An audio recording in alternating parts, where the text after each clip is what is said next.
Alonzo here, of course, on your screen right now, alive in the flesh. Anyways, I am driving on I-85 North, heading to my dad's house so we can go to this car show that's held in the town, the small town that he's located at, that he lives at. I gotta say this, because there are people that ask me, Alonzo, you work so hard in journalism school, like you did all these great news packages, you actually put in the work in J school, you actually network, you wear your suits and your ties, and you had the different color socks. You did it all, Alonzo. You worked at a national news network. You did multiple stories. You've taken photos. Alonzo, why are you leaving journalism? Well, sister, brother, let me tell you, this is the reason. And I can't speak for anyone else, so those that's trying to come after me, by all means do so. But then again, my experience will always be different, and I'm gonna voice my experience. After all, I left journalism because when I worked at a national news outlet, and if you want to be nosy, by all means, check out my LinkedIn page and you can figure out where I worked at. Now, I wasn't a top tier producer. I didn't hit associate producer level. I wasn't behind the scenes as a cameraman. I didn't do any corresponding work, freelance work, or reporting, or digital news, such as writing or online. Social media was not a part of that.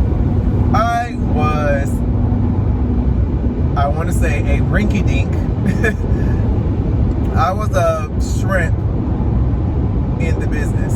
And you know you gotta start from somewhere.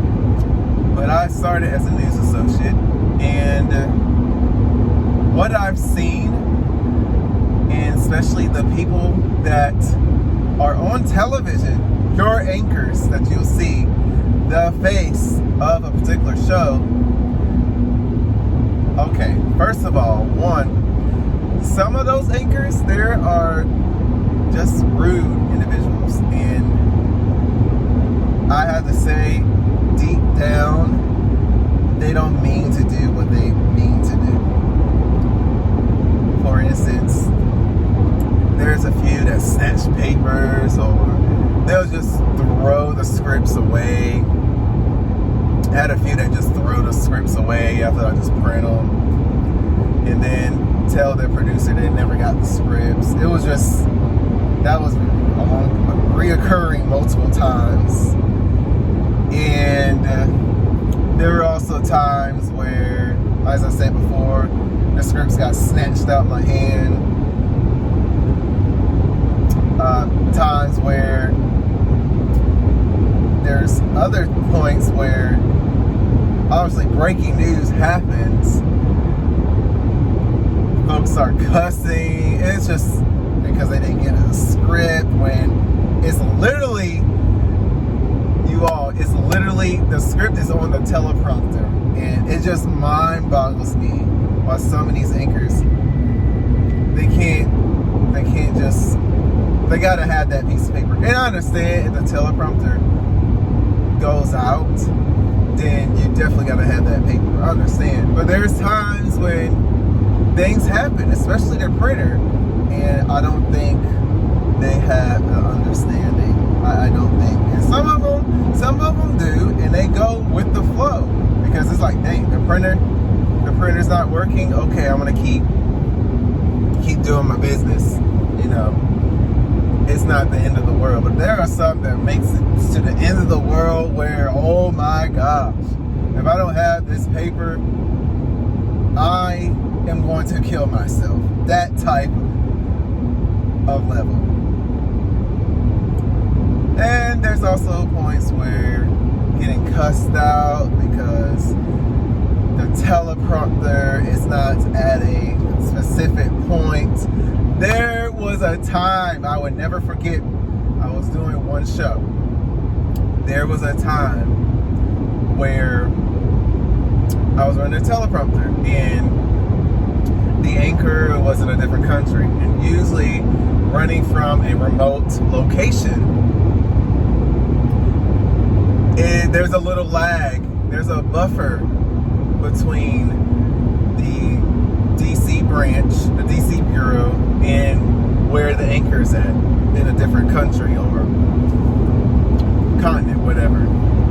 So I noticed on television, the anchor was saying things a little bit slowly. So I decided, okay, let me scroll the teleprompter a little bit forwards over the screen, over the arrow, so the anchor can see it. And I noticed, okay, he's picking it up. Okay. And then, tell me why towards the last block, the producer's like, why is the teleprompter not, why, you got the wrong, they're freaking out like this. You got the wrong thing. Teleprompter. And mind you guys, they do not use my name. When they're upset, they do not use my name. My name is teleprompter. So I was like, I turned the switch on the RTS. The RTS is a way I communicate with the producers, the anchors, reporters. So I flipped the switch to their channel and I told the producer, I have it set like this so that the anchor or X, Y, and Z, so-and-so can look at X, Y, and Z and ahead of time so it won't lag on television. So they didn't believe me. They was like, okay, that's kind of weird. After the commercial hit, tell me why the anchor was on point. He was on point. There was no lag or nothing. Then it's like, oh, okay. And then later on, there's times when the teleprompter goes out. Who gets in trouble? This guy gets in trouble. For whatever reason, don't know why. It's a technological problem. I'm just the operator. And so there's times where, and there's other news associates that have been there longer than I have and have been emotionally damaged. And I understand. At one point, I did understand that's a way to weed out individuals, especially if you're trying to get a job from that program into that bureau or other bureaus that they have. I understand that part. But if you want to continue, I noticed that there's toxicity at that news outlet. And while I was there was people getting fired left and right for heinous reasons. You guys could read whatever you see on Google about certain individuals getting fired or coming back on the news outlet, and then it's giving their little apologies. It's sickening. Then my other reason on top of that is the pandemic. The anchors will lie, and then you have some of those guests. They have all these other questions that the world needs to hear, specifically. And I'm not going to say anything else.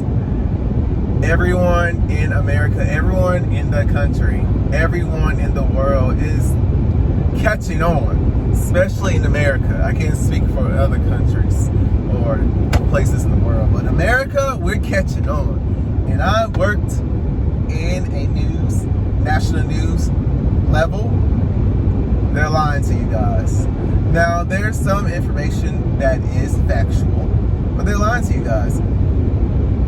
Also, this next superficial industry.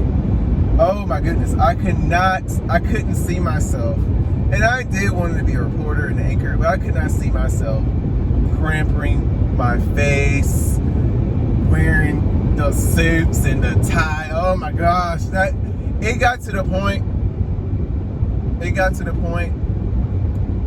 later in that position that I was at the news, the national news level, that I just started wearing hoodies or I wear jeans. I'll dress up every now and then, but most of the time I'll be wearing some hoodies, some jeans, and some sneakers. It got to that point. Comfortability is key. I get it, but I was like, I don't want to dress professional anymore. This is not it. It's just the superficial. It's just, and then the same stories over and over again, especially about a crisis, the war, Ukraine. Oh my goodness. I will go home dreading my life. It ends wallowing in depression. Every day I come home from work, I have to watch or hear a podcast of a different sector. How can I explain this? A different beat, a different opinion about things that's going on in the world. So I will find myself digging into their lives, not find myself into that rabbit hole. So every day I'll be in the depression. They'll probably have a story about the war, people get sick, the economy, and then they might throw in, here's this dog. He just finished a race with this person. Like, they might have a positive thing at the end of the show, and it's like, wow, that's great. All this time, you put the positive stuff at it was just like, that was just bothering me. Or sometimes it'd be the opposite. It'd be someone that died, or you talking about Jews, the celebration. It's sickening, the celebration of Jews dying, which that's strange to me. Anyways, go home depressed, go to sleep, always having night sweats. I always had night sweats. Remember the court cases going on, Ahmaud Arbery and the Zimmerman, the boy, what is that boy name? Rittenhouse. Boy, oh boy. When Rittenhouse won that court case, tell me why I was having dreams about being in a building that's getting shot up, or someone has to defend. I was having dreams like that. I couldn't do it. Taking these guests, getting to know the guests, they were just, some of them were a little bit odd. They were doing swabs on people. I'm not even a nurse. At the time, I'm not a nurse. I did nothing medical, and I'm risking my life doing tests on people. So that was another thing and I'm getting to the medical field, so I understand, bodily fluids. But at the time, I'm a journalist. Why am I doing this? Why am I doing this? This is not my job. I didn't know swabbing people's noses, taking their spit, was part of my job description. So when I left, it was just a weight off my shoulders. Especially, I lived in a city that I don't like the city life. I noticed that too, which I'm thankful I did have that experience, but I do not like the city life. So, overall, if you want to work in journalism, take heed of preparing yourself to look good all the time. Be presentable, and you should be doing that regardless. But the comfortability, take that out the window. Males, you're going to be dressing up all the time. There's times you might, you can wear a sweater, or, you don't have to wear a suit and a tie and all the time. But you have to dress professional in that industry, especially in the national market. So take the sweatpants, throw that out the window. Unless you're behind the scenes, if you work behind the camera, you can dress down. I've seen that. I've seen people dress down, wear sneakers, whatever. On the camera, bro.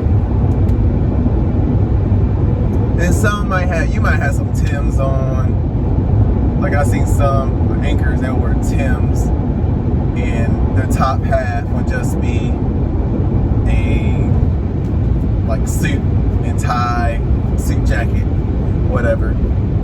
To me, that I think that's lazy, but there's people that do that, and you'll never know, because you're just going to see the upper torso unless they do full body shots, with a lot of different local news channels have been doing that.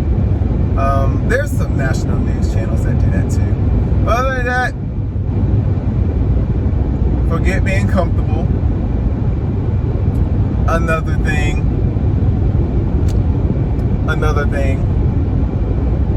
don't even think about people being nice. Forget it.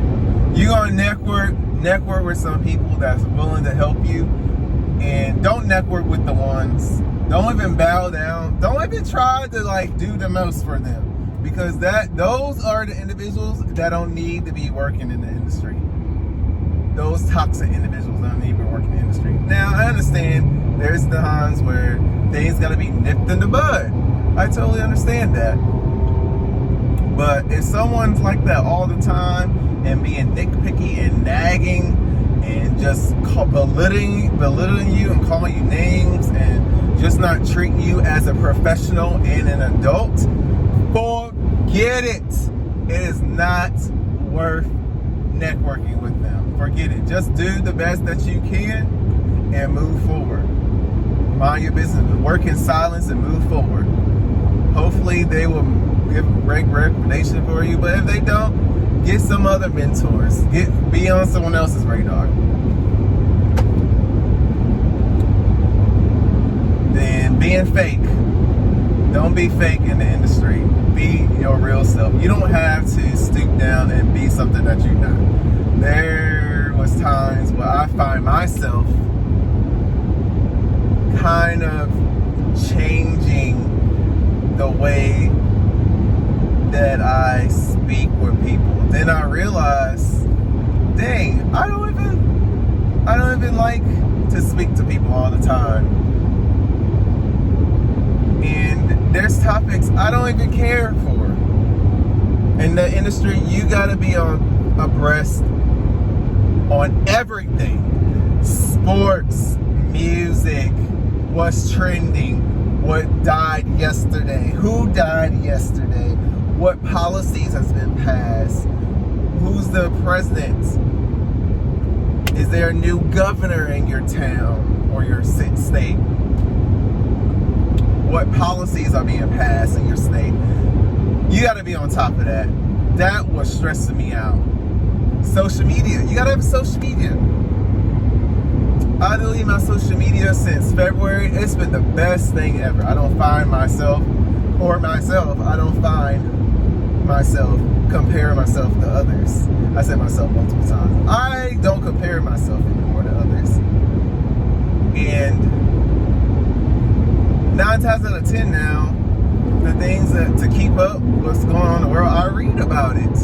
And that's what a lot of people are doing. They're reading things on their phone. Or I have conversations with people, don't know what's going on. When I'm having those conversations, I look it up, and then I'm happy to have an intellectual conversation. Oh my gosh, it's so beautiful when two common or uncommon people have an intellectual conversation. It's a great thing when that bond happens, so both parties can learn. After all, there's times where I do miss journalism, but I'm happy with the choice I made. And at first I wanted others to understand. I hope they understand